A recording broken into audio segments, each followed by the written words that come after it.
Merci de me recevoir à Versailles. Et c'est pour parler alors de mon dernier livre, qui est en fait le premier, qui s'appelle La guerre des métaux rares, sous-titré La face cachée de la transition énergétique. Je me présente rapidement, je m'appelle Guillaume Pitron, j'ai 37 ans, pardon. Je suis journaliste, reporter, c'est-à-dire que je fais ce métier pour du reportage de terrain. Donc voilà, je travaille pour voyager. Et quand je voyage, je travaille. Je suis également réalisateur de documentaires pour la télévision, France 5, France 3, France 2, Canal+, Arte. Et je suis un contributeur régulier du monde diplomatique depuis plusieurs années. J'ai travaillé notamment, alors beaucoup avec le monde diplomatique, sur des questions de matières premières qui sont tout à fait fascinantes. Et ma première collaboration avec le monde diplomatique remonte à 2010. Jusque récemment, où j'ai publié un article sur la Chine et les activistes verts en Chine. C'était en février, je crois, ou en avril 2017. Et d'autres articles sont à venir. J'en ai parlé à Serge Halimi, qui m'a dit « mais tu devrais venir en parler à nos lecteurs ». Et donc c'est la première fois finalement que j'ai l'occasion de faire une conférence dans ce cadre-là, à Versailles. De combien de temps est-ce que je dispose ? D'accord, je ne vais pas vous épuiser jusqu'à 20h. D'accord. Bon, je vais vous présenter le livre. Je vais vous présenter cela pendant 45 minutes à peu près. Et puis après, on pourra tout à fait parler de tout cela de façon plus interactive. Au XIXe siècle, schématiquement bien sûr, le monde s'est lancé dans une première grande révolution industrielle et énergétique qui, comme vous le savez, a complètement transformé et accéléré la face du monde. Et cette transition énergétique était permise par une technologie que vous connaissez tous. Cette technologie, c'était la machine à vapeur, qui a permis de décupler la production d'énergie et donc d'accélérer le cours de l'histoire. Et cette transition industrielle, qui était aussi une transition énergétique, la première, se fondait sur l'exploitation d'une ressource que vous connaissez, c'était le charbon. Au XXe siècle, on a remplacé la machine à vapeur par une nouvelle technologie encore plus efficiente qu'on appelle le moteur thermique, c'est le moteur à essence. Et cette nouvelle technologie, encore plus efficiente, reposait cette fois-ci non pas sur le charbon, mais sur une nouvelle matière première, une huile de dinosaure qu'on appelle le pétrole. Un siècle plus tard, au XXIe siècle, nous sommes engagés dans une troisième révolution énergétique et industrielle, celle que nous vivons actuellement. Celle-ci se fonde sur un postulat selon lequel les énergies fossiles, c'est pas la panacée, puisque utilisées dans les moteurs thermiques et puis le charbon qui n'est plus utilisé dans les machines à vapeur, mais qui est utilisé par ailleurs, eh bien ces ressources fossiles en fait génèrent trop de carbone, et c'est ce qui est la cause du réchauffement climatique que l'on connaît aujourd'hui. Et donc pour accélérer cette lutte contre le réchauffement climatique, il faut s'engager dans une nouvelle transition énergétique qui elle-même se fonde sur des nouvelles technologies. Ce n'est plus donc la machine à vapeur, ce n'est plus le moteur thermique dont tout le monde veut se débarrasser, c'est les technologies vertes. Ce sont les technologies vertes que vous connaissez tous. On parle ici essentiellement de moteurs électriques, donc de voitures électriques. On parle également de panneaux solaires, on parle d'éoliennes.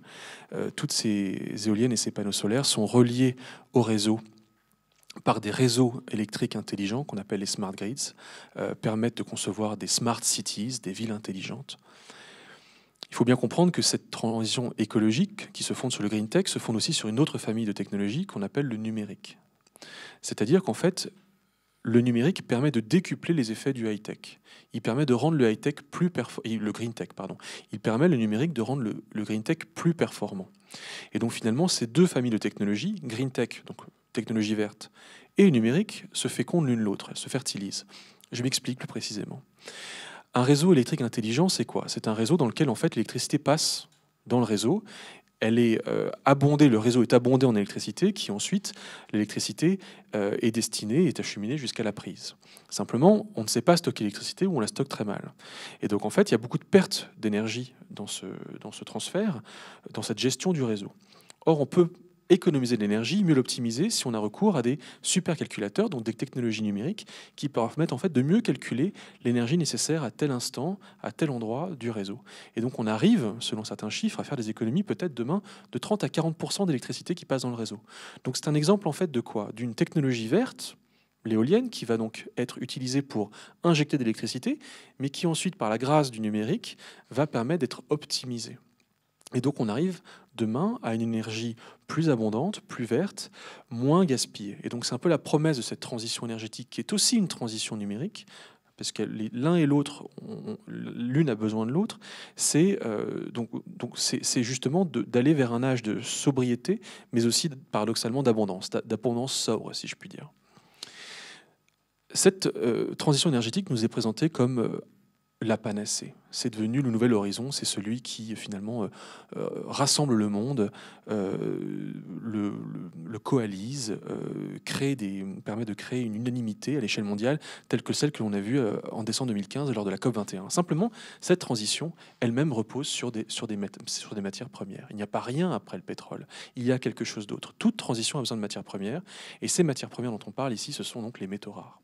Les métaux rares sont indispensables à cette technologie à la fois verte et technologie numérique. On ne peut pas se passer d'eux. Je donne un exemple tout simple. Il faut des métaux rares, tels que le cobalt par exemple, pour les voitures électriques, mais également du graphite qui n'est pas un métal, c'est une ressource minière, ou également des terres rares.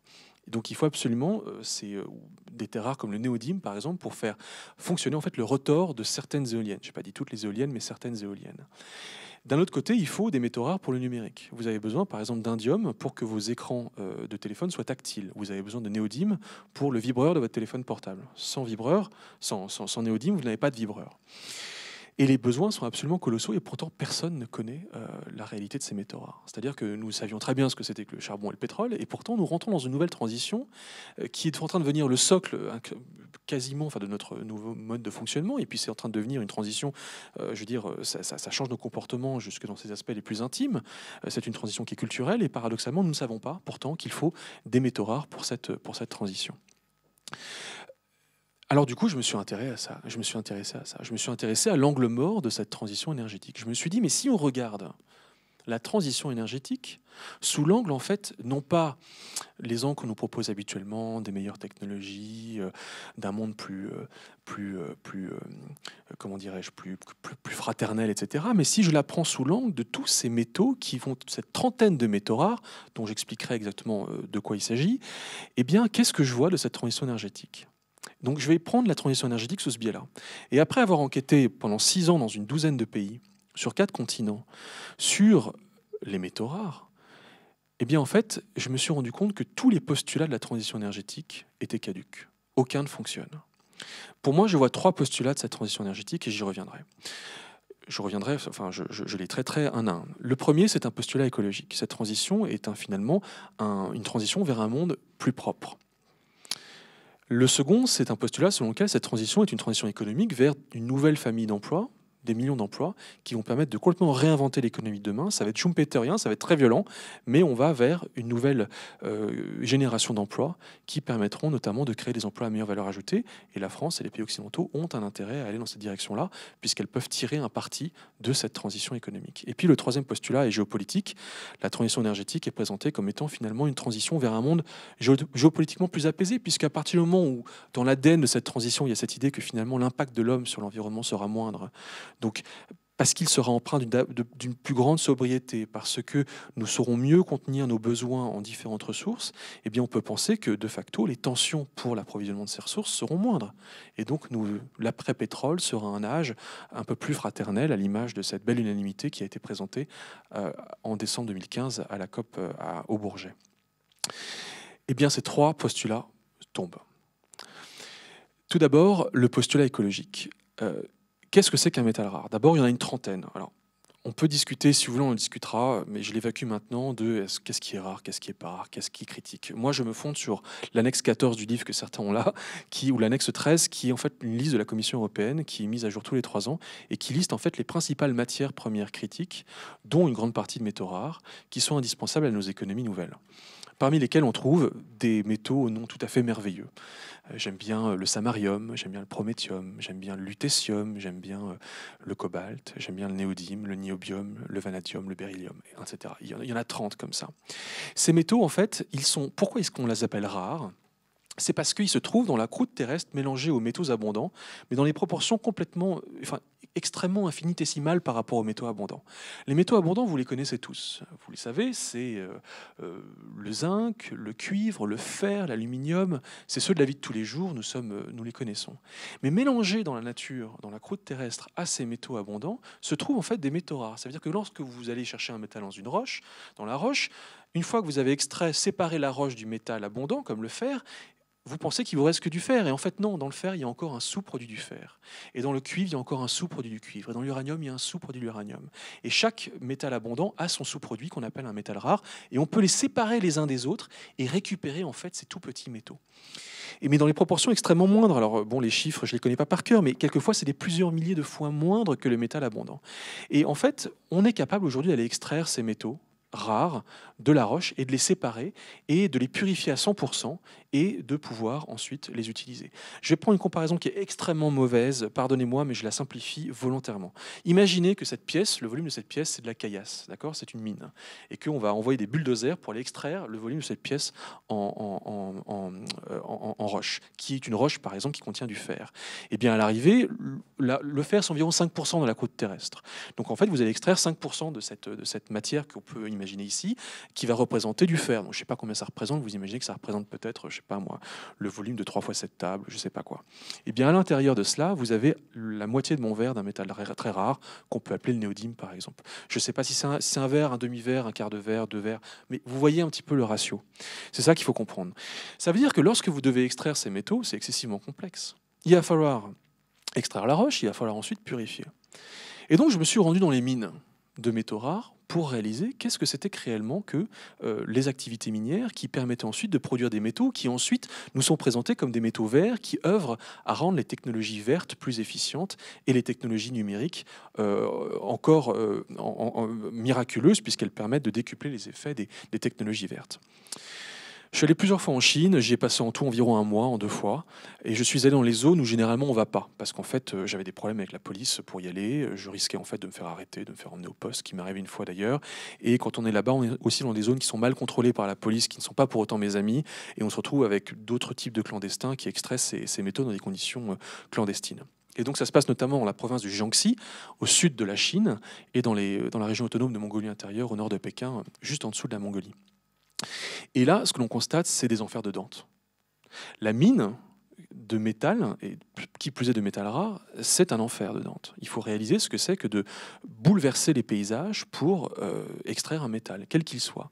Mais encore plus un métal rare, puisque, comme je vous l'ai expliqué, il faut encore plus d'efforts, d'énergie, de travail pour en fait aller chercher cette substantifique moelle, ce principe actif, si je puis me permettre ce terme, que sont les métaux rares dans la croûte terrestre. Et donc non seulement l'extraction de ces métaux est compliquée, mais ensuite il va falloir les raffiner. Et le travail de raffinage, c'est tout sauf un processus raffiné. C'est un processus qui nécessite lui-même en fait des tonnes de solvants chimiques pour pouvoir en fait séparer les métaux des uns des autres, pour arriver à un métal rare pur à 100%. Qu'est-ce qu'on fait de ces eaux qui ont été nécessaires pour la purification, qui sont chargées ensuite de ces solvants chimiques et de métaux lourds? Alors en Chine, on ne fait pas les choses comme il faudrait le faire. Je précise que la Chine, c'est le principal producteur de métaux rares, et puis on y reviendra bien évidemment. Et bien en fait, on rejette tous ces eaux-là bien évidemment dans la nature, on rejette, donc ça part dans les sols, ça part dans les nappes phréatiques, ça part dans les rivières, enfin dans les cours d'eau qui eux-mêmes nourrissent des rivières, et ainsi de suite. Il y a toutes les zones de raffinage. Je suis notamment allé dans une zone où en fait on rejette toutes les eaux usées de ces activités de raffinage. Ça se trouve à Baotou, je l'explique dans le livre, c'est le Huequang Dam, qui est finalement assez connu, qui est devenu assez connu. Et là-bas, c'est des paysages lunaires, ou martiens ou lunaires. En tout cas, il faut s'imaginer de gigantesques étendues à perte de vue où en fait toutes les eaux usées sont rejetées comme ça dans cette espèce de dame. En français, on dit comment, un réservoir qui lui-même déborde par intermittence dans le fleuve Jaune qui ensuite charrie avec lui, bien sûr des milliers de kilomètres, tous ces effluents de métaux lourds qui vont polluer tout sur leur passage. Autour, vous avez naturellement des villages du cancer, donc avec des gens qui soit travaillent, soit en tout cas vivent aux abords de ces zones-là, qui meurent de cancer dans des conditions anormalement élevées par rapport à la moyenne nationale. Donc le lien se fait assez naturellement d'un point de vue logique entre ces activités minières et ces cas sanitaires. Donc l'extraction de métaux rares vient avec des désastres environnementaux colossaux et des désastres sanitaires. Et je cite à de nombreuses reprises tous les experts de métaux rares, notamment chinois, à qui j'ai parlé, qui disent la Chine a sacrifié son environnement pour produire des terres rares. Donc le cœur de la transition énergétique, si je devais choisir une capitale de la transition énergétique, c'est pas Paris à la COP 21, non, c'est là que ça se passe. Nous sommes ici dans le bas-ventre de la transition énergétique. C'est là que ça se passe.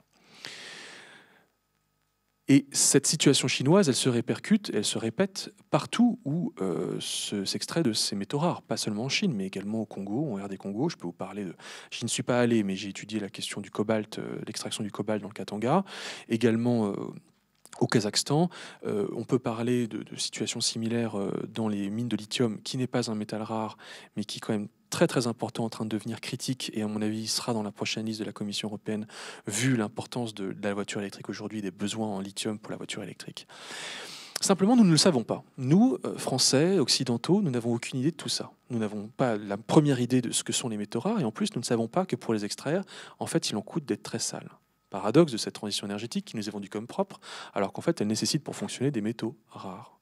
Paradoxe de cette transition énergétique qui dit on va pouvoir en fait profiter à l'infini de sources d'énergie infinies, puisque c'est le vent, les marées, le soleil, mais qui, pour que ces éléments soient transformés en énergie, nécessitent le recours à des métaux rares qui ne sont pas infinis et dont les premières pénuries guettent.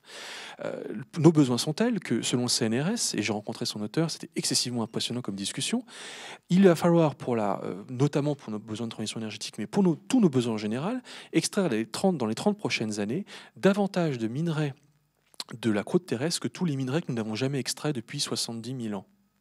Plus en 30 ans que pour les 70 000 ans. Plus en une seule génération que les 2500 générations qui se sont succédées pendant 70 000 ans. La Terre a porté environ 115 milliards de personnes. Eh bien, depuis que l'homme est homme, eh bien, les 7 milliards que nous sommes consommeront davantage que les 115 milliards précédents. Voilà ce ratio, voilà la réalité. Et nous sommes dans un monde paradoxal où les producteurs de pétrole, enfin les automobilistes qui fabriquent les industriels de l'automobile vous disent finalement on va vers un nouveau monde de l'électromobilité, mais pour lequel en fait les besoins en matériaux, les pénuries de matériaux s'annoncent plus rapidement que les pénuries de pétrole. Donc c'est cet ensemble de paradoxes qu'il faut quand même souligner et que vous découvrez lorsque vous regardez finalement la transition énergétique sous l'angle de ces métaux. Ce n'est absolument pas une transition propre. Alors après, c'est excessivement complexe de vous dire, mais dans quelle mesure est-ce que elle va être plus sale ou plus propre que par rapport à si j'avais une voiture thermique. Il faut faire des analyses de cycle de vie très complexes, il faut replacer les choses de façon holistique.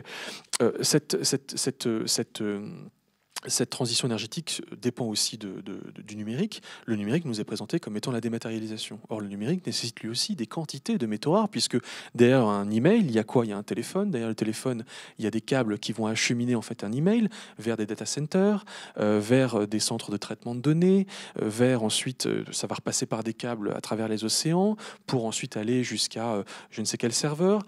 Vous avez besoin de fusées pour ensuite mettre en orbite des satellites. Les satellites, comment vous les mettez en orbite? Avec des supercalculateurs qui ont besoin de métaux rares. Donc tous les Léviathans numériques, ce sont des sommes colossales de métaux rares. Donc si vous additionnez les sommes colossales de métaux rares pour la transition énergétique et les sommes de métaux rares pour la transition numérique, en fait, vous arrivez en fait à un monde excessivement matériel, contrairement à cette idée d'immatérialité du digital, et excessivement sale.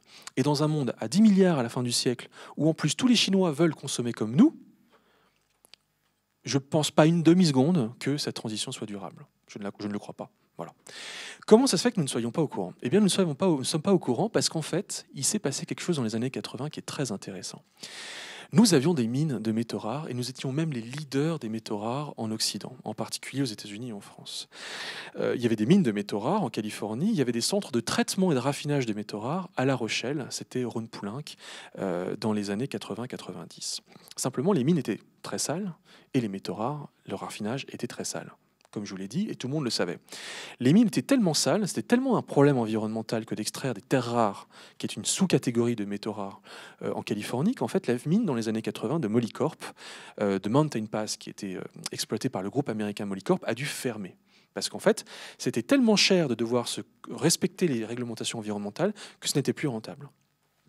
Dans le même temps, il fallait raffiner ces minerais. C'était la France qui avait le leadership sur le raffinage. 50% des terres rares mondiales étaient raffinées par Ron Poulenc. C'était tellement compliqué de raffiner ces minerais, parce qu'il faut savoir que les terres rares sont naturellement mélangées dans la croûte terrestre avec du thorium et de l'uranium. Donc ça veut dire que quand vous séparez le thorium et l'uranium des terres rares, ça génère de la radioactivité.